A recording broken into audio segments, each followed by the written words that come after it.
hiking to 40%. The minorities Ghana's parliaments are alleging there are dire security implications to what they call current economic meltdown. We will subject these claims to strict proof. We will be hearing from that third-time Chief of Defense Staff and former head of the Human Security Department, and also, of course, Brigadier General Nunu Mensah, there, Professor Vladimir Chidanso, who is the Dean of the Ghana Armed Forces Commander and Staff College, will be sharing some thoughts with us along the line. But first, let me start with the proponents and the people making the allegations, especially the man who addressed that presser yesterday, who is joining me in studio now. Is a former Deputy Interior Minister and ranking member on the Defense and Interior Committee in Parliament, the Honorable James Agaga. You're welcome, Honorable. Thank you, Raymond. I hope you are doing well. I'm fine. I am told your very fine self has now jumped straight into making allegations without proof. We'll be talking about all of that. But first, let's start with your claims about how the current economic situation may just lead us astray into very terrible times when it comes to the security implications of this. Exactly what's the basis of this particular claim? Raymond, there is the tendency for people in officialdom to rubbish whatever comes from the minority group in Parliament in recent times, and I find that to be very worrying. Look, it is better for us in these trying moments to be circumspect and to accept criticisms and predictions that are made in good faith in a bid to have us deal with the crisis situation we find ourselves in the collective sense. But you see, if we tend to be dismissive of whatever is coming from the political opposition, because we think the opposition, whatever they do, when it has to do with government, it's all about capturing political power. Then we'll be missing the point and making a grave mistake. Is that not what you are doing? Well, Raymond, we address the press and raise certain concerns about the current economic crisis that we are faced with, and sought to link the implications of the economic crisis we have to our country's security. And our argument was simple. Where inflation is skyrocketing, in some cases over 100%, I hear foodstuffs have shot up by over 100% in some cases. Official data pegs it at 37.2%. Even if you go by what is official, for a very long time, in so many decades, we have never experienced inflation to that extent. Today, we are at 40.4. Precisely. So, I mean, it's going up by the day. By the day, there is no end in sight. Now, people just can't afford even medicine as we speak. And I speak authoritatively on this matter because I'm a member of Parliament. Only today, the number of calls I have received from constituents who are in dire need of money to support relatives who are sick and just can't afford to buy basic medicine. I mean, if I tell you the numbers, you would marvel. People are suffering, they can't even afford food, they can no longer afford transport fares. Many people have lost their jobs as a result, because if you have to spend more on transportation than you earn, I mean, you are better off dismissing yourself from whatever employment you find yourself in. So we are in a crisis situation. Is that the first time I've been in a crisis in the Fourth Republic? Well, in my memory, as far as my memory serves me right, in the Fourth Republic, we have never experienced this type of economic meltdown. Really? And we're saying that, you see, what was inflation in 1994? 1994? Yes. I don't recollect the data, but I'm telling you that in recent memory, what I can remember is that we are faced with a situation which puts our national security in terrible shape. And if care is not taken, we could be heading in a certain direction. And so, as a responsible opposition, we owe it a secret duty to the people of Ghana to arouse the president's consciousness, because his attitude appears to suggest that he's oblivious of the hardships people are facing in this country. Because we're saying that let's salvage the situation. And how do we salvage the situation? The person he has kept at the finance ministry to manage Ghana's economy and finances is incompetent. No, okay. Remove him from office. Let us restore some degree of confidence in the financial sector in this country. let us inspire confidence in our economy. You're saying you wouldn't do it, you wouldn't batch. I'll come to that point. You wouldn't batch. Permit me to go back to the economic issues that you raised.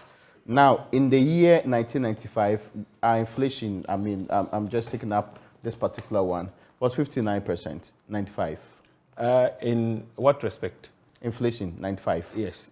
I mean, in what respect? As in the annual, what do you call it? 95. You see, the point 95. we're making is that in this country, Yeah. you need to be specific. And we stated in our press conference that in Yes. some specific cases, you have over 50%. Yes. In other cases, over 100%. No, I'm talking about... That is the reality on the I'm talking about ground. the CPI in 1995. There were other indicators. Okay, I get in your 95, other indicators. Yes, I get you. Did the CD depreciate by over 45% in 95? What was the prices So of it- petroleum? Is that why there's a... So the indicators were not... security instance on our hands? Absolutely. Because I'm Absolutely. just seeking to know at what point Yes. do we have security implications for economic downturn? You see, we can draw the parallels, and Yeah. that is why we cited the example of Sri Lanka. A country... No, I'm talking about Ghana to Ghana. Yes, I'll come yes. to Sri We're Lanka, talking about yes. Ghana to Ghana, and I'm Yes. saying that you gave one specific example. Yeah. Inflation in macroeconomic- 95. yes, I'm indicator. saying that what was the performance of the CD against the dollar in 1995? So it's exchange rates that actually determines... What was the price of petroleum products? Foodstuffs? Did inflation in respect of food exceed 100%? Why? Inflation in respect of food? Absolutely, it It's is. not 100%. Says who? With a great... Says who? Do you go to the market? No. That's not how you Do determine. you go to the market? Honorable, there's a way of... Raymond, do you go to we the have market? dedicated the statistical service to give us... If you don't go to the market yourself, I'm sure your wife does. Yes, my point How here is much? that- How much No. do you spend on food these days? Just suppose that with how much money you used to spend on food a few months ago. But you are a member of parliament. Yes, I am, and You're that a is very why I am brilliant saying gentleman, I that. That know. is why I'm saying that. You are not giving to I am propaganda, saying but I am reality. saying that yes, we have our members on the Agri Committee. Yes. The arguments have been made. The Agri Committee does not determine inflation. The figures out there that inflation with respect to food Yes. is over 100%. You want to challenge It's that? the basis for that claim. Even the Minister for Agri has not been able to successfully challenge Honorable, this I'm information just that going has to been put give out you there. the exact data when it comes to food inflation in this country. Luckily today, the Statistical Service gave us the updated one. I think it should be fair that should be a reference point for all of us. Do you agree? Well, our press conference Yes. is very clear. No, but see... We have quoted the official figures. Food and inflation. only today, we were talking about 37.2%. Yes. You revised the figure to 42 point something. 40%. Yeah, That's the latest Yeah, today. of course, that is the latest today. And then we went on to say, in some specific instances, Yes. you are looking at inflation over 100%, 50%. So here we are being specific. Honorable. If you want to zero in on food, But you said food inflation by is over referencing 100%. data from official sources, Yes. you can do so. So where do you get your data from? Where do we get our data from? Yes, it's not Go to the official markets. sources. Go to the markets. But you can't do your own inflation. But why not? That's why we said in some specific cases.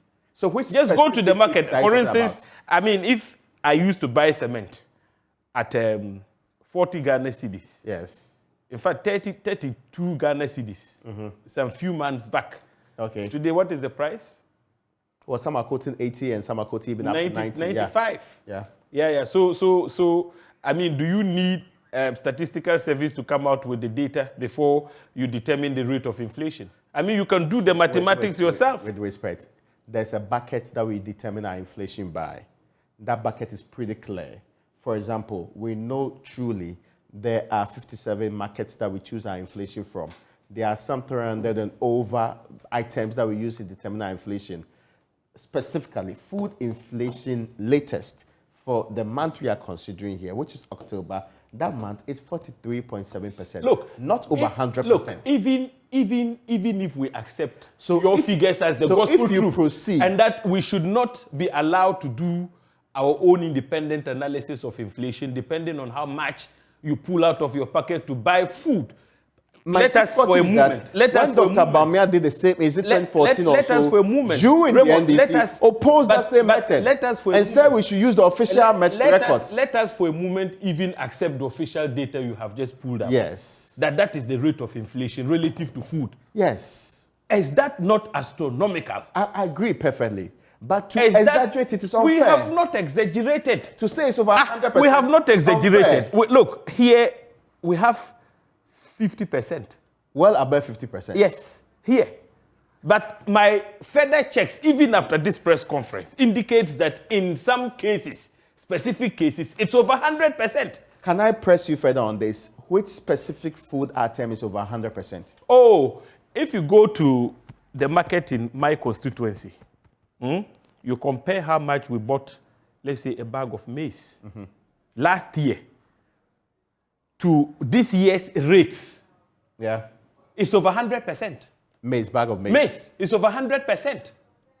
Okay. If you go to Sandema market, if you go to Fumbisi market. I get you. You understand? I'm not the disputing the figures realities of people in your area. Yes, so here we are talking about the specific realities on the ground. And that is what is would it be fair to generalize this? Conference. Would it be fair to generalize this? But I think the context was set right. Okay. Because we said these figures represent the highest inflation rate. For instance, we said official data sources indicates that Ghana's annual inflation rate accelerated for the 17th straight month to 37.2 in October. You have even revised the figure now. Then we said, however, the reality on the ground is that in some specific cases, inflation is well above 50%. And I further revised this. I have further revised this, and I'm even telling you, upon further investigations and research I have conducted, and I'm using my own market as an example, that inflation rates will be more than 100%. So if I make that argument, the context has been set out. I'm not disputing further this point. Good. Yes, but you mentioned food inflation. That's why I wanted to set the record straight on that. Yes. Now, let me move on to this particular point I was making. And the question simply is, why do we always want to reference security implications when we see economic or macroeconomic data going down south? You see, you are Raymond, the Deputy Interior Minister. You see, give me the real security concerns and not the partisan concerns. Now, real security concerns. Raymond, this is not coming from me. Okay. You were in this country when the president recently outdoored a national security strategy. Yeah, that's true. Reference that document. The economic stability, they have clearly defined in that document that there is a symbiotic linkage between economic stability and our overall national security. Generally. Yeah. Yes.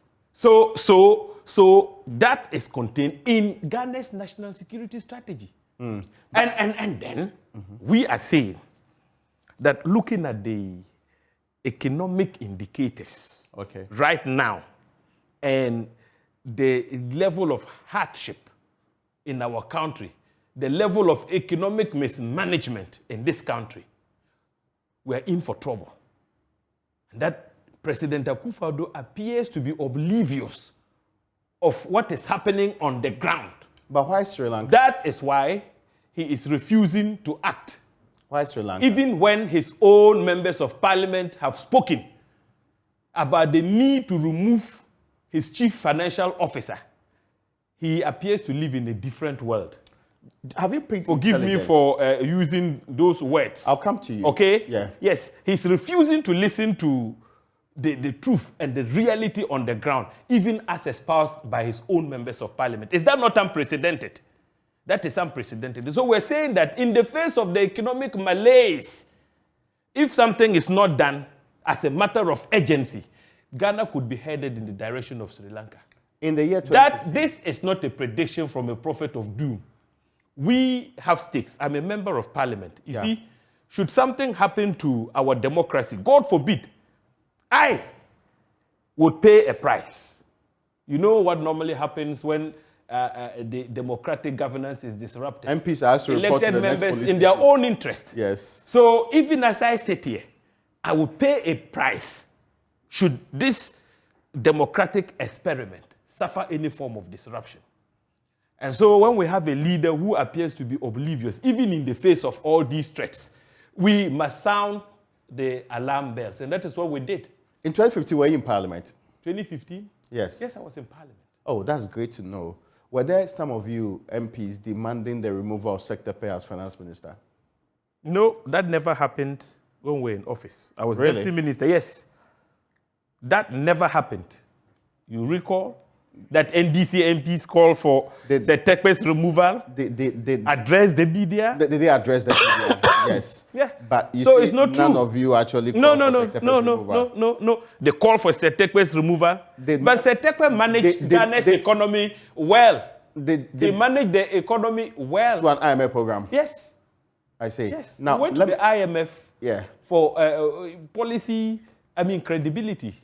Yeah, we that's approached what the IMF with a homegrown policy. Yes, that's something what we are doing this government has not been able to do. Oh, there's an enhanced domestic program. They didn't approach the IMF with a homegrown policy. Yeah. For policy credibility. Okay. Now, that is why up till now we don't have a policy in place. The question I'm asking here simply that if finance ministers have always come under pressure when there is economic turmoil, what's the guarantee that this current finance minister should leave merely because even his own people want him out? Well, we're saying that he has failed in every respect. But in the assessment of the president, he has not failed. Well, that is problematic. Okay, but whose Ghanaians are feeling the pain of Ofuriate's mismanagement. People who are not even politically aligned have demonstrated, they've taken to the streets, they've called for his removal. The issues are too numerous to be counted here. Issues bordering on conflict of interest, reckless borrowing, his inability to stabilize our city, and yet they want power on the back of campaigning to restore stability in our currency. Today, it has slumped by over 45%. Why should somebody who campaigned on the back of restoring financial stability, the stability in terms of the exchange rate, etc., has failed this country to that extent, and yet you want to make the case that he's competent, he's capable of managing the economy after 6 years? I'm not supposed Has to the city stability become any better ever since he took over? The question I'm asking you is, have you picked intelligence on the ground that suggests that people are so disgruntled that the security of this state is threatened? That's what I want to know.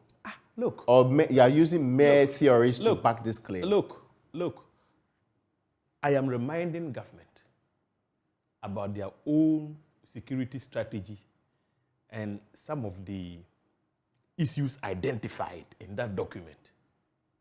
When the economy is in serious challenge, like it is now, and its implications for security. I get you. And I've given them a typical example which is of a country whose indicators were very similar to the indicators we have now. And whatever happened there is history.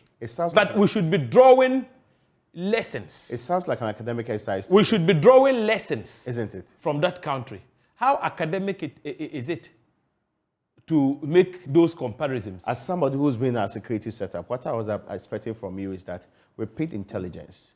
We've discussed and we actually evaluated But Raymond, if I had intelligence... What you're telling me is that... If I had our intelligence evaluation... Yes, yes. If we did, it would find expression in this type of press conference. But you want me to state categorically that we are speaking on the basis of intelligence? I think the warnings have been sounded. Do you have any of such intelligence? The warnings have been sounded, so that if the government has listening ears, they will hear me, they will hear us. I'll come to test this particular point you're making further, but let me go to the phone lines and speak to a former Chief of Defense Staff, Brigadier General Joseph Nunu Mensah joins me now. General, you're welcome to UPfront. Raymond, good evening. I hope you are doing well this evening, sir. I'm doing very well. A couple of months ago, we spoke. You had actually sought to clear that your experience on the ground suggests that all is not well. Yes. the minority in Ghana's parliament is making a similar claim, except that in their case, I have basically nothing to back it from what you're saying. They say the economic indicators are not looking good. They say that it is unprecedented, the level of decay we have in our system. And they are insisting that because there's a document in national security that suggests that these two can be linked, they can conclusively say that we need to avert things or we have terrible times on our hands. From your experience, is that a proper way of assessing security situation and concluding that we are heading for doom? Thank you, Raymond. I mean, the line is not as clear as I would have wished, but I can hear exactly what you are trying to get me to comment on it. What I want to say is that, I have lived on this planet, in this place called Ghana, for the past 8 decades and 5 to 6 years. So I've been around for quite a long time. What I can say is that what we are going through in Ghana today, and it's not Ghana alone, I must make it clear. The whole world is going through a crisis. But what we are going through in Ghana is extremely difficult for me to really understand why we are going through this difficult time. It's all because, as a people, for example, our currency has collapsed. When I achieved the Defense of 1979, when Rollins came to power, my salary was 1,200 cedis. Today, 12 pesos achieved for defense staff. The house I'm living in today cost me 260 pesos in cantonment. Our currency has collapsed. The currency just doesn't exist. It's useless. It can't buy anything. But what I'm saying is that there are things that we can do as a people to minimize the effect of the hyperinflation on our country, on our currency. But today in Ghana, there's nothing we don't import. There's nothing apart from the petrol and so on, that we need to import. Even foodstuffs, onions, ordinary foodstuffs, we import them from outside. As if nothing can grow in Ghana. But if we are to isolate these things and say, look, we are going to feed ourselves. Achampon did it. 1972. I had a farm, a big farm at Kwabenya, near Hachu. Achampon had a farm in the military barracks. Everybody had a farm. So you could minimize the effect of when the IMF failed to give Achampon help. It didn't need them. Achampon did extremely well. It did. In fact, the government that had done so well after Nkrumah was Achampon government. But I don't think we have an idea, how to manage the country properly. And when people like me, others call and say, look, we are not going the right way. Let's halt and then see what can be done to make things better. People say, these are soldiers who don't have brains. Of course, I have a lot of brains. Apart from the fact that I don't have a degree in economics or in law, it doesn't mean that I cannot think well and think properly. So at the moment, we are in a crisis. Whoever says we are not in crisis is not telling the truth. We are in a crisis.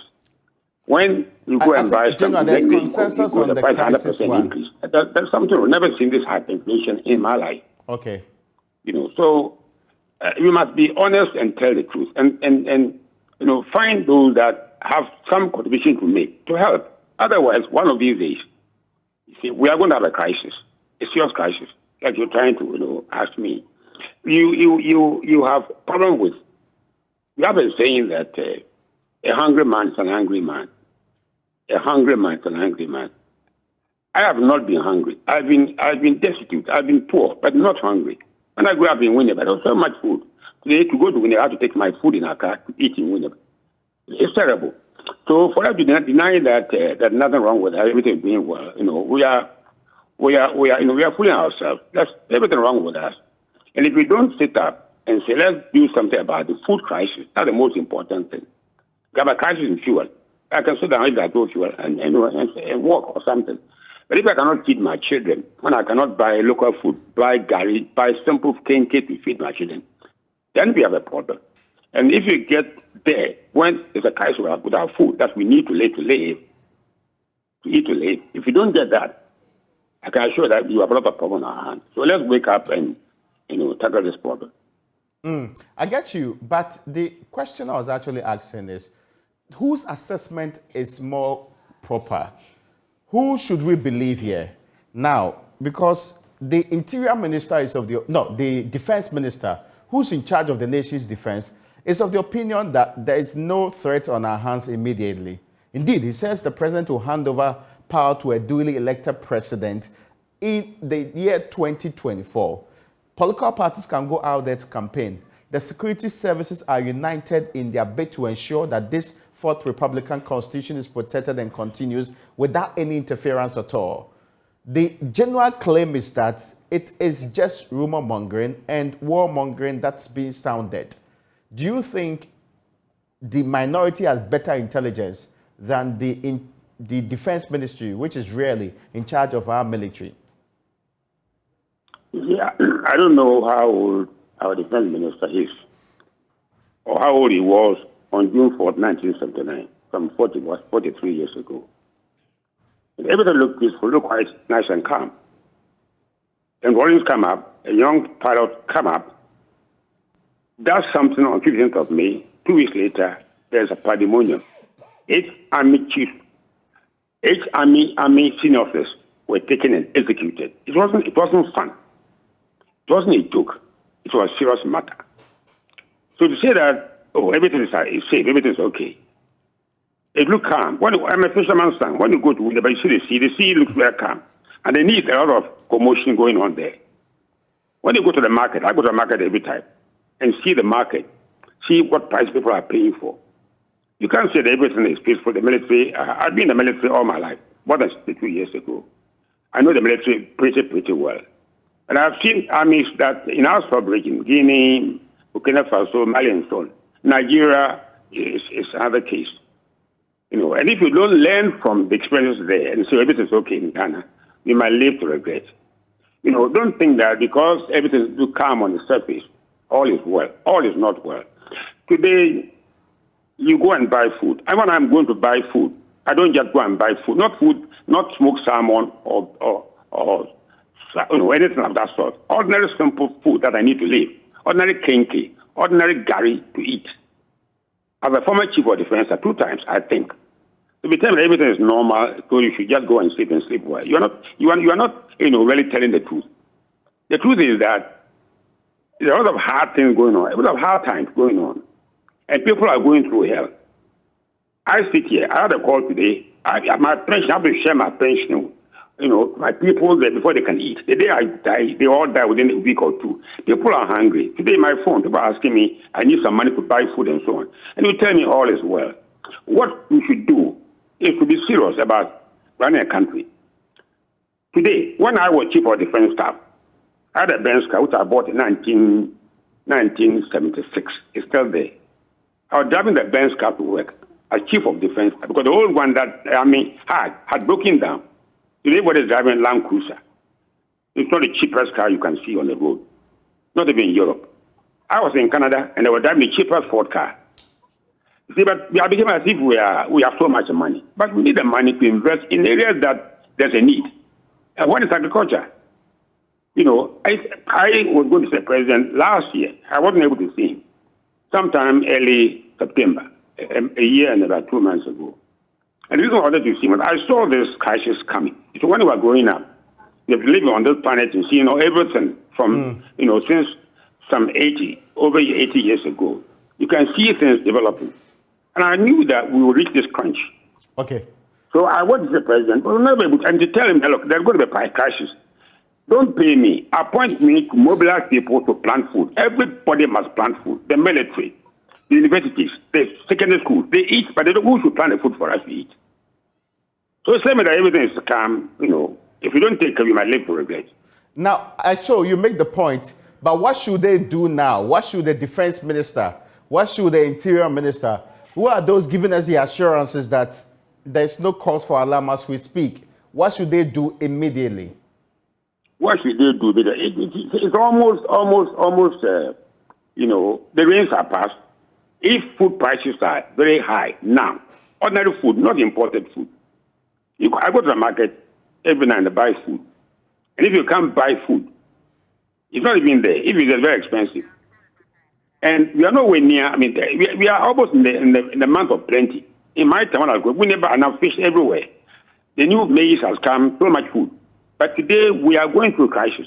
And I can assure that come December and over, there will be real crisis with food. So if we have, they should mobilize, if you have any water body, I talk about many dams, Pond Dam, Wedger Dam, all kind of dams.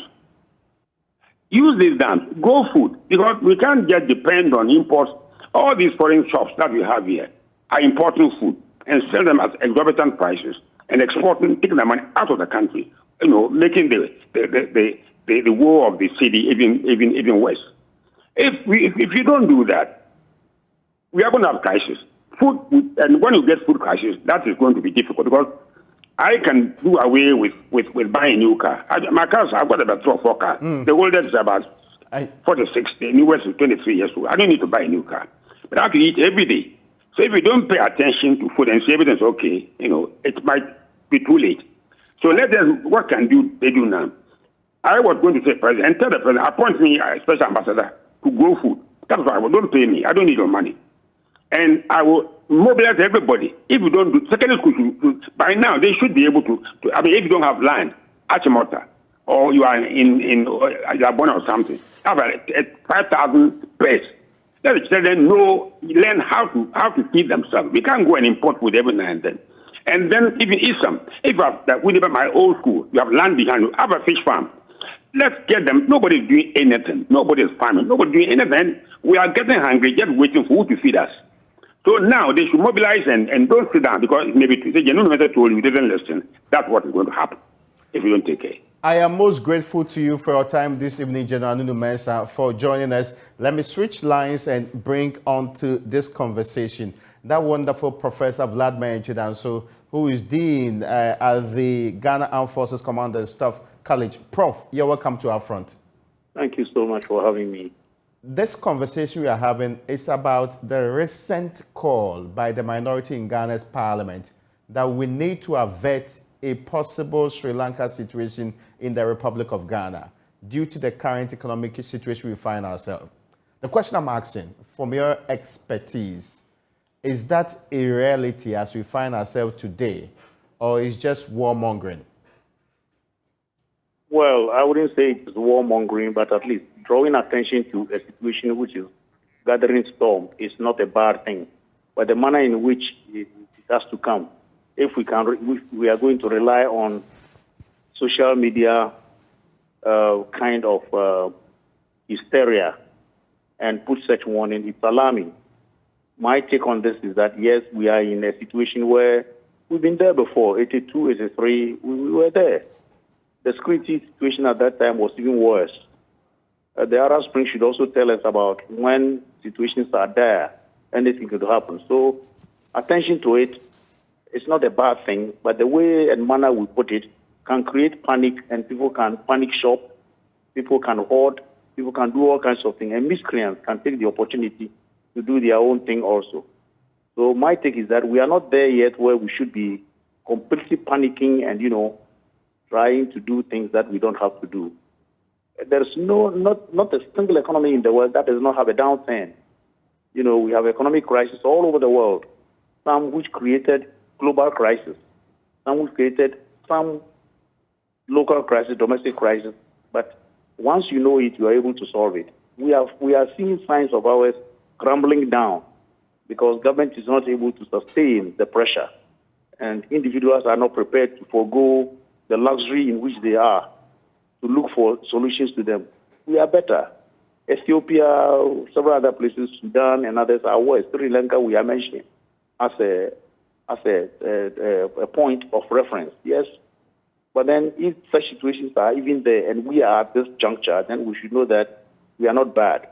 There is food in the country, only that they are expensive just because of the dollar and because of the worldwide inflationary trends and things like that. Most of our problems are really exogenous, and we must find endogenous means of forestalling any bad thing that would happen. That's what I would say. Is this responsible conduct on the part of the minority? I mean, to be fair, they did a press conference to sound this alarm. Come again? I'm asking whether it is responsible conduct or they could have found a better way of relaying such information. Whether it is, there is some noise from your end over there. Forgive me, actually. Some beeping, some strong beeping. Okay, so Prof, I was asking whether the minority could have found a better way to communicate this with state security or perhaps with other people who can deal with this problem than through a press conference to the people's attention and also standing it. Surely, I was worried about the press conference because it's not time for press conference. A press conference must, okay, fine. I'm not worried about a press conference as that. But then that press conference should have given me some inkling into some kind of solution. You state the problem, maybe the cause of the problem, and what kind of thing we should be doing. Because in the long run, the opposition or the minority should be able to find solutions even if this government should crumble tomorrow. If the situation persists, then what have we done? So I strongly suspect, yes, the press conference should have been in good faith to tell us exactly what the situation is, with concrete figures and examples, and to show us where we go from here, because it has happened already. You know, it's a post-ante kind of situation. What do we do? If we don't do that, and we're only creating more panic, then I think we are exacerbating the situation, and we are adding more to the insecurity of the whole situation. Now, going forward, I mean, there's also a related matter they have referenced that a certain fear is in the system about mercenaries being recruited and trained to destabilize the state. This is referencing a social media statement or report that's been put out by a journalist. Right thing to do? Well, I'm very much worried about that. We know the effect and the potency of social media in creating chaos and creating insecurity.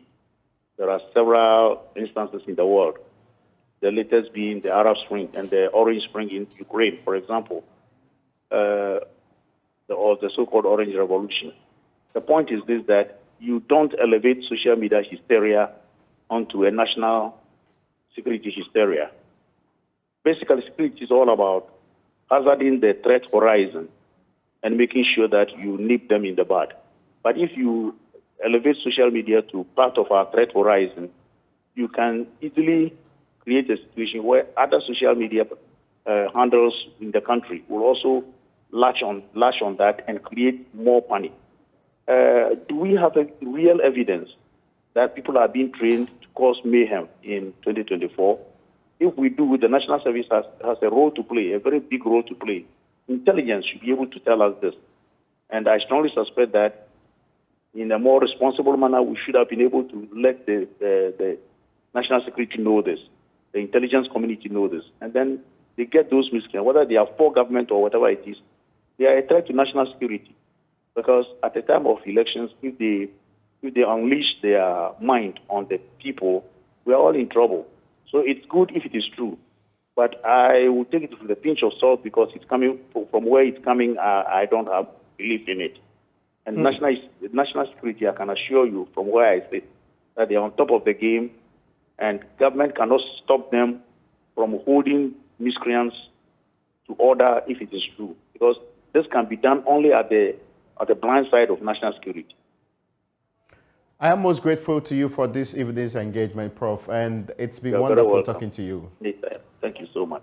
So I'll take a break here. After this break, I'll be back in studio, speak to that ranking member on the Defense and Interior Committee, the former Deputy Interior Minister, the Honorable James Agaga.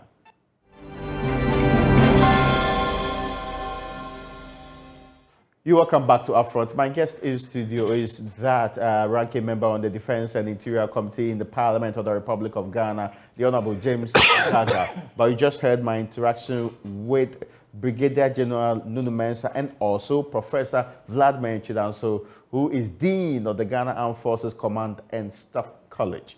Very differing opinions there about the existential nature of the current threat that the minority says the current economic situation poses to our very democracy, and the Sri Lanka-like engagement that's likely to happen if care is not taken, being dismissed outright by Professor Chidanso. Also, we've also heard General Nunu Mensah on that. I will hear quick responses from you to this. Then, ultimately, the ministers, the people in charge of our defense and interior ministry, have been rubbishing the claims you've been making about the security setup in the Republic of Ghana. I'll hear your direct response to those ones. Then finally, I'll give you an opportunity to prove your case with a simple request to you. What is the street proof here? Do you have evidence to back any of it, or you are just still maintaining the reference to what you have referenced in times past? So let's start with what you heard the two men say. I've heard General Nunu Mensah make the case that, of course, you would understand he was responsible for the Department for Human Security. Yeah, previously. Yes. And so clearly when he talked about prevailing prices of food in the market, petroleum pricing, etc., and how it has impacted, Ghanaian society, you'd understand that the man knows what he's talking about. We raised these concerns because even without drawing parallels between what is happening now in Sri Lanka, Ghana's own history proves that any time we find ourselves in this type of situation, our national security is usually something that everybody is worried about. Our political history lends credence to any such view held by any well-meaning Ghanaian in this country, because we've lived through it, we've read about it. You and I may have been kids, but we've read about it. So who believes that? We are not there yet. I'm happy. It is refreshing to hear from him that we are not there yet. But should we wait till we get there? That is the fundamental question. Should we wait till we get there? But fear and panic is nobody is causing fear and panic. We have stated in our press conference that we owe it a duty to the people of this country to ensure that our fourth Republican constitutional order is protected. How do we do that if we don't speak out when the threat is imminent and it appears there is some laxity on the part of the president to act in a manner that will calm the nerves of Ghanaians? We're calling for the removal of the one who has plunged this nation into the kind of economic malaise that we're experiencing. Nothing is being done. We have called for a national dialogue. And so when Prof said, solutions to the table. We laid the problems bare with our proffering solutions. I beg to differ there, because if you listen to our press conference, we made certain suggestions, which, if followed through, should help resolve the crisis we find ourselves in. Absolutely. We talked about the need to have a national dialogue, enrich the century-like type of consensus, to serve as a blueprint for economic restoration and all that. We said all those things, and President Mahama has been calling for this kind of a national conversation. Have they paid heed to those calls? So in our press briefings, we touched on all those salient issues. So you gave solutions? Absolutely. Okay. Well, now, beyond that, the ministers, the people you have charged, this state has charged with responsibility over our security, defense and interior, collectively has rubbished the claims you have made. In fact, according to the defense minister, nobody, not the military, not the police, not from any politician, nobody can interfere in the affairs of the people of Ghana. And that's the greatest assurance he has given. It's good for the minister to give that kind of assurance. But Raymond, where was Minister Nituwo when state-sponsored armed tax disrupted the Ayawaso West Uogon constituency by-election? Where was he? And what has happened to those state-sponsored armed tax? They succeeded in disrupting a public election. They fired weapons. They were neither police officers nor military officers. And yet he was Minister for Defense. What did he do? Where was he? So you see, there is a precedent to all these things. We're in this country in 2016, when South African mercenaries stormed our country, 3 of them. They still call them mercenaries. Mercenaries. Right? Mercenaries. All that we know, these are ex-police, ex-military. Mercenaries. They came into this country unlawfully. Why do you insist on using the expression mercenaries? Their entry was unlawful. Unlawful. Counsel, what's the definition of a mercenary? A mercenary, Yes. a foreign person hired to train and fight. So if you go to Russia today, they have their foreign legions. People who are not soldiers of the Ukrainian army are fighting side by side. Those are the mercenaries. Now So these are why do you say that? These Yeah. were foreign The South security Africans. officers who entered this country unlawfully. That is why it was possible to deport them. But that's They not, were caught. that's Wait not a argument for minute. Wait a being minute. Wait a mercenary. minute. Wait a minute. Look at their identities. Major Ahmed Sheikh Haziz.